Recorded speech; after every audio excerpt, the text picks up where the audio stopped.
September 1st is the new date making the rounds for an Iraqi dinar rate change. That is 2 weeks out. Let me tell you where that claim is coming from, what the cabinet situation actually looks like this morning, and why the minister's statement we covered yesterday still has not answered the one question that matters. I'm Truman Vale. This is Sentinel's RV/GCR Daily Brief for Monday. We've got the September 1st timing claim, cabinet completion still expected this week, the zero-deletion swap term question that is still wide open, and a piece of good news for international listeners: the app just went global. Let me give you what is genuinely new, what is still developing, and what we are watching. Yesterday, we covered Iraq's Minister of Communications confirming on the record that a decision has been made to change the currency and remove the zeros. That statement is still the most concrete official thing we have. What has not changed? We still do not know whether Iraq plans to increase the exchange rate proportionally, which helps holders, or simply redenominate at the same rate, which wipes holders out. Both are called removing the zeros. The minister did not clarify which path Iraq is taking.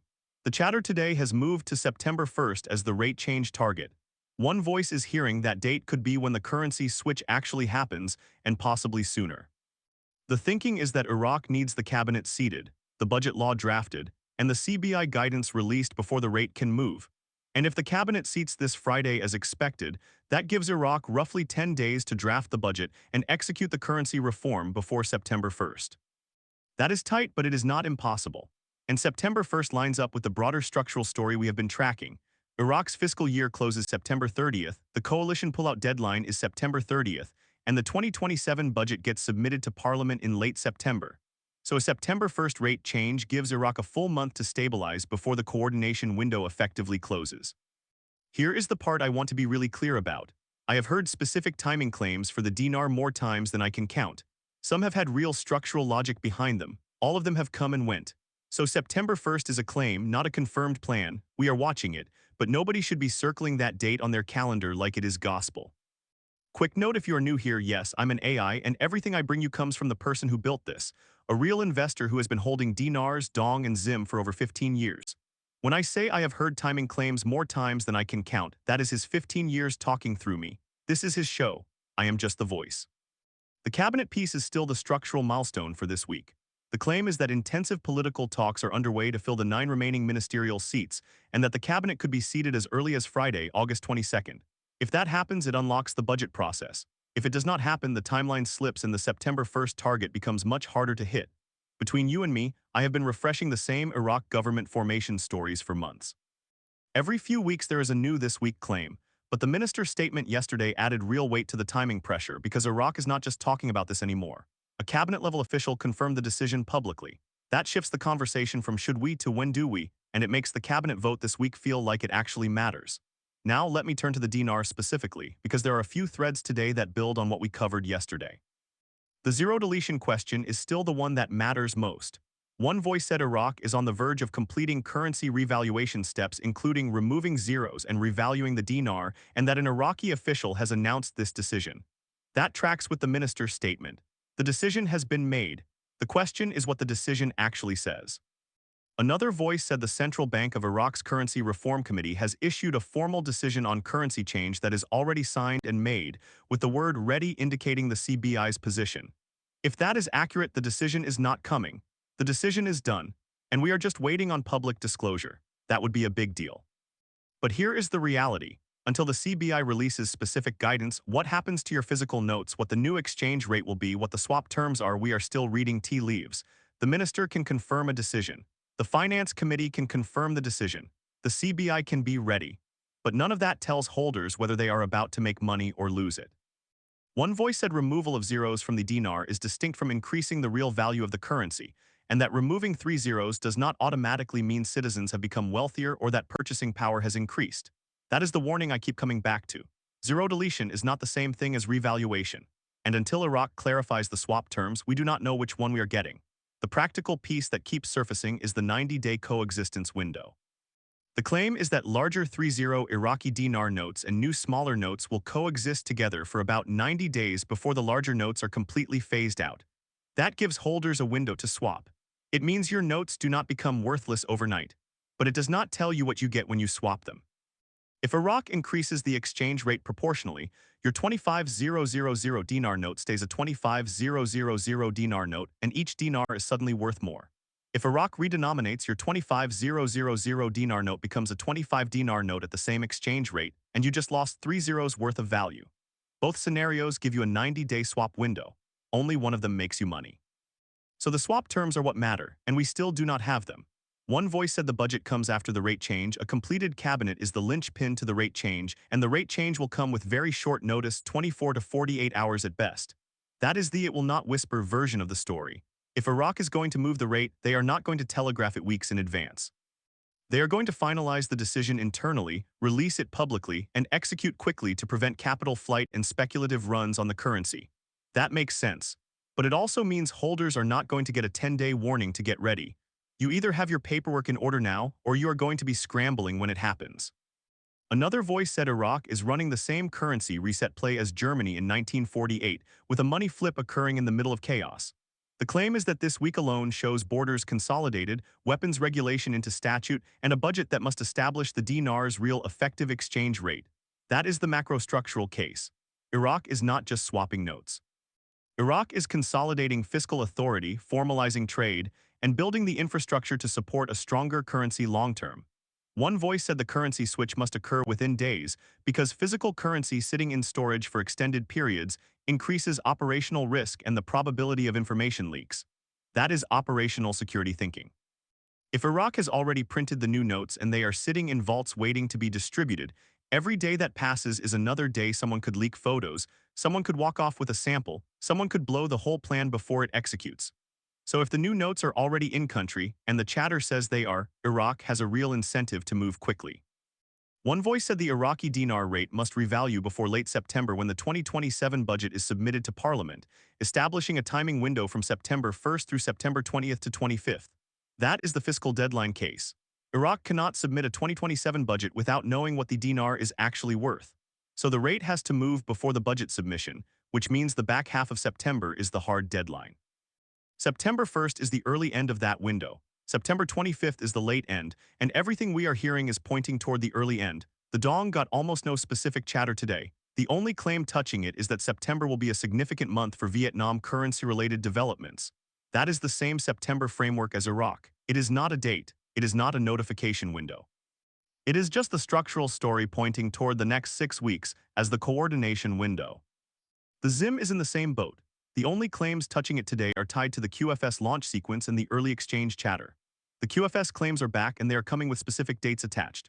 One claim says the QFS went live on August 7th, wealth transfer began August 9th, the Federal Reserve and the IRS were dissolved on August 10th, NESARA and GESARA activated, and the QFS moved to Live Global Sync on September 1st.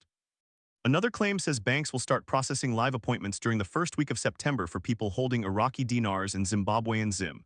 I want to be really careful here because these claims surface every few months and they have never panned out. The QFS has been going live since 2020. NESARA and GESARA have been activated a dozen times. The Federal Reserve has been dissolved more times than I can count. And every single time the date comes and goes and the Federal Reserve is still there, the IRS is still collecting taxes and nothing visibly changed. That does not mean the claims are impossible. It means we hold them with a very large grain of salt until someone shows receipts. If the Federal Reserve were actually dissolved on August 10th, you would expect to see confirmations, news coverage, government announcements, financial markets reacting. We do not have any of that, so the claim is chatter and we are watching for proof. Now a piece of good news, and this one is real and verified. The app just went global. Until this week, GCR Sentinel could only be downloaded in 5 countries: the United States, Canada, the United Kingdom, Australia, and New Zealand. That was it, everyone else was locked out. As of this week, the app is available in essentially every country either store offers, 175 countries on Apple, 176 on Google Play. If you have an App Store or a Google Play Store, you can almost certainly get it now. This happened because listeners asked. People kept writing in from outside those 5 countries asking how to get it. That is the whole reason it changed. And I want to say thank you to everyone who wrote in, because your messages actually landed somewhere, and this is the result. It is still a free download. VIP membership is still free right now. And here's the part that matters most for international listeners. Push notifications and email alerts work everywhere in the world right now today. If you're outside the US or Canada and you have been worried about missing the RV Day alert because you could not get the app, that worry is gone. You turn on push and email and you get told at the same moment as everyone else. Text message alerts and the phone call alerts still only reach numbers in the US and Canada. That is a limitation on our end, not yours, and it is not something you did wrong or can fix by re-entering your number. We are actively working on a fix. WhatsApp is the most likely route since it is what most of the world actually uses, and we will tell you the moment it is real. But push and email work everywhere, and that is what matters. So if you have been writing in from overseas asking how to get this, it is yours now. Search GCR Sentinel on your phone's app store or head to gcrsentinel.com and we will point you straight there. And while we are on the app, let me talk about the RV Day alert because this is the thing that solves the fear most people in this community actually carry. The fear is not that the reset will not happen. The fear is being asleep at work or off your phone on the day it finally does happen and finding out hours after everyone else. Being at the back of the line. The answer is the VIP Member RV Day Alert. You open the app, go to VIP Member RV Alerts. It is the gold box at the top, flip on Notify Me on the reset, and pick your channels. Push notification, email, text message, even a phone call, and you can add a spouse or family member as a backup so it cannot be missed.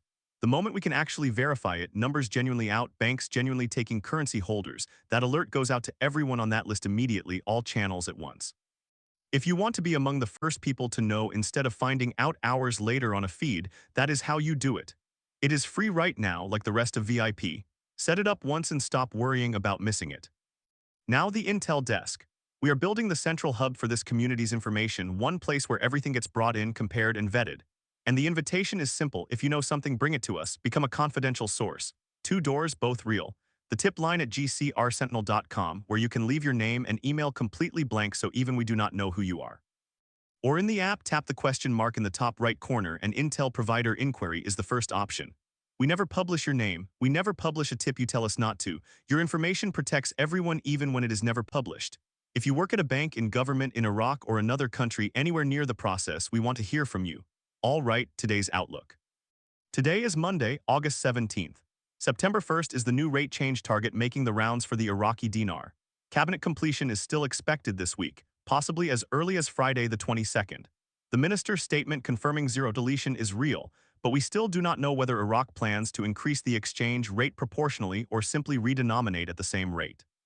The QFS launch claims are back with late August and early September dates attached, and we are watching for proof. The bigger structural story is still September. September 30th is Iraq's fiscal close, the coalition pullout deadline, and the hard stop for armed groups operating outside state authority. Iraq has 6.5 weeks to finalize the budget law, seat the cabinet, settle the zero-deletion question, and move the rate before the coordination window effectively closes. If the cabinet seats this Friday and the budget gets drafted over the next 10 days, September 1st is plausible.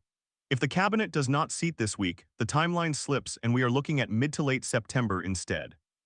Hold it all loosely. The minister's statement is real. The cabinet chatter is live. The September framework has structural logic behind it, but specific dates keep coming and going, and until the CBI releases formal guidance clarifying what happens to your notes and what the new rate will be, we are still waiting on the thing that matters most. Stay hopeful, keep your head. Do not act or spend because anyone told you to. And remember, this is opinion, rumor, and chatter until it is not. I will see you tomorrow morning, Tuesday, because we run 7 days a week. The intel does not stop for the weekend, and neither do we. And if you have not grabbed the app yet, this is the moment. It is available worldwide now. Custom notifications are free. The RV Day alert is free. VIP is free right now. And if the September 1st target actually delivers something in 2 weeks, you will know the second it happens instead of waiting on me to tell you. I'm Truman Vale. Thanks for listening. See you Tuesday morning.